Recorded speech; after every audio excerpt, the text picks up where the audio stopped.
کے جو واجبات ہیں دینی، یہ حاکم شرعی نے استعمال کرنے ہیں، آپ نے نہیں کرنے۔ حاکم شرعی جو متولی ہے سماج کا، معاشرے کا، معاشرے کے استحکام کا، معاشرے کے ترقی کا، معاشرے کے تکامل کا، یہ اس کا ذمہ داری ہے۔ یہ خمس زکوٰۃ آسانی سے اٹھا کے مختلف لوگوں میں بانٹ نہ دیا کریں۔ اکثر جن لوگوں کو دیا جاتا ہے خمس و زکوٰۃ، اجازت نہیں ہے، جائز نہیں ہے ان کو خمس و زکوٰۃ دینا۔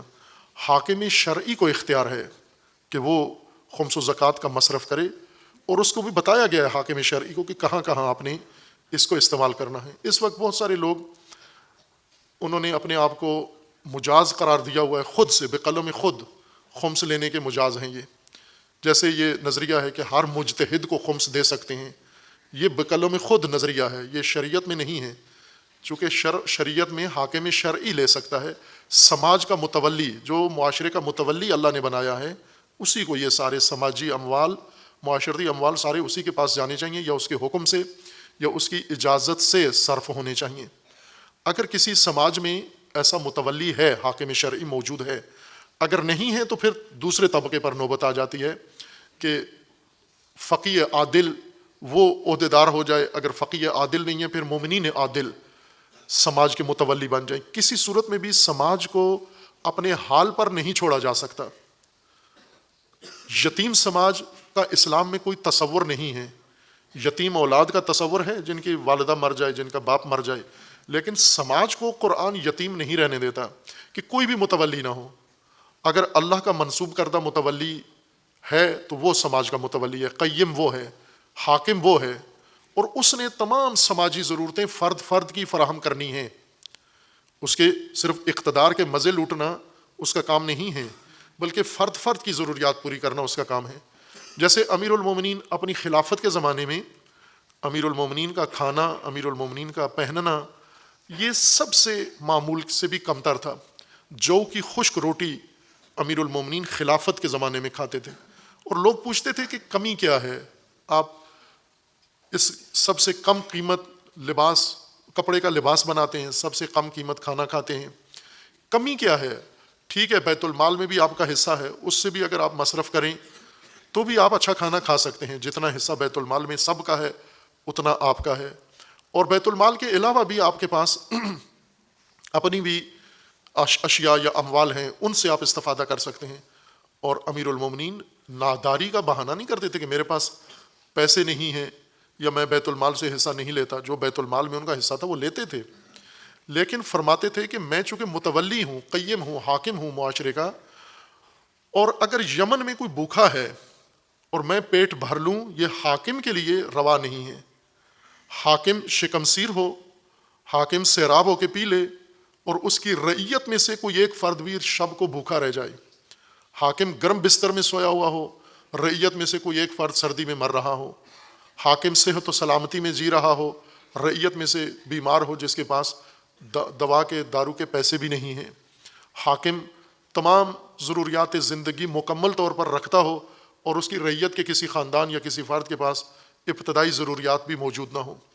یہ چونکہ باپ ہے، پدر ہے معاشرے کا، سماج کا باپ ہے۔ جس طرح علی علیہ السلام کا فرمانا ہے کہ، یا رسول اللہ کا بھی فرمانا ہے کہ انا و علی ابوا ہذہ الامہ، میں اور علی اس امت کے والد ہیں، باپ ہیں ہم۔ یعنی ہماری ذمہ داریاں اس طرح سے امت کے لیے ہیں جس طرح باپ کی اولاد کے لیے ہوتی ہیں۔ یہ امت ہماری اولاد ہے، اس لیے بعض روایات میں آل امت کو بھی کہا گیا ہے، جیسے آل فرعون۔ فرعون تو بے اولاد تھا، اس کا تو اپنا صلبی کوئی بچہ نہیں تھا، لیکن اس کے جتنے ماننے والے تھے وہ سارے آل فرعون کہلائے۔ آل کا لفظ اولاد کا رعیت کے لیے بھی استعمال ہوا ہے کہ یہ بھی اولاد ہیں، یا اہل البیت علیہ السلام کی تعلیمات میں انہیں اولاد کا درجہ دیا گیا ہے۔ لیکن یہ جو رواج پا چکا ہے طریقہ کہ خمس کو اپنی مرضی سے جو بھی آمادہ ہے لینے کے لیے آپ اس کو جا کر دے دیں، کیونکہ وہ عالم ہے یا مجتہد ہے۔ مجتہد کو خمس دینا یہ کسی جگہ فقہ میں، شریعت میں کسی جگہ ثابت نہیں ہے، حاکم شرعی کو دینا ثابت ہے۔ اور حاکم شرعی کے لیے بھی مقرر ہے کہ آپ نے یہ خمس، مثلا یوں نہیں ہے کہ پاکستان کا فرض کریں حاکم شرعی اگر ایران میں ہیں اور وہ یہ پاکستانی اپنے آپ کو حاکم شرعی کے اختیار میں قرار دیتے ہیں، اور حاکم شرعی بھی ان کی ذمہ داری قبول کرے، اس صورت میں ان کو حاکم شرعی کو سارا مال پہنچانا چاہیے۔ اور حاکم شرعی یوں نہیں کہ پاکستان سے مال جمع کر کے ایران میں خرچ کر دیں، نہ، پاکستان اور ایران دونوں برابر کی حیثیت رکھتے ہیں، دونوں رعیت ہیں، برابر کی رعیت ہیں. جتنا ایک ایرانی کا حق ہے حاکم شرعی پر، اتنا ہی ایک پاکستانی، ہندوستانی، بنگالی، افغانی، اتنا ہی ان کا بھی حق ہے. یوں تو نہیں کہہ سکتے کہ ان کا زیادہ حق ہے، ان کا کم حق ہے. اور اگر کسی جگہ حاکم شرعی نہیں ہے یا حاکم شرعی نے کسی جمعیت کی ذمہ داری نہیں لی ہوئی، پھر آتا ہے نوبت مجتہد پر. حاکم کے بعد، ولی کے بعد مجتہد کی باری آتی ہے. وہ بھی نہ سارے مجتہد، ان مجتہدین میں سے ایک مجتہد جو واجد الشرائط ہو. من کان من الفقہاء صائنا لنفسہ حافظا لدینہ مطیعا لامر مولاه ومخالفا لہواہ. اس مجتہد کی ذمہ داری ہے کہ وہ کفیل بن جائے، سماج کا متولی بن جائے وہ، اور لوگ اس کو سماج کا متولی سمجھیں. یہی ولی فقیہ ہو جائے گا. اور اگر نہیں ہے، کسی قوم معاشرے کو یہ بھی میسر نہیں ہے، تو وہ عادل مومنین قیام کریں اور وہ متولی بنے سماج کے. سماج کو یتیم نہ رہنے دیں، ان کو اپنے حال پہ نہیں چھوڑنا اپنے، کہ جو مرتے ہیں مرتے رہیں، جو کھپتے ہیں کھپتے رہیں، جو گمراہ ہوتے ہیں گمراہ ہوتے رہیں، جو کسی مصیبت میں گرفتار ہیں اسی حالت میں رہیں. یہ اجازت نہیں ہے. عدول مومنین کے لیے حکم ہے.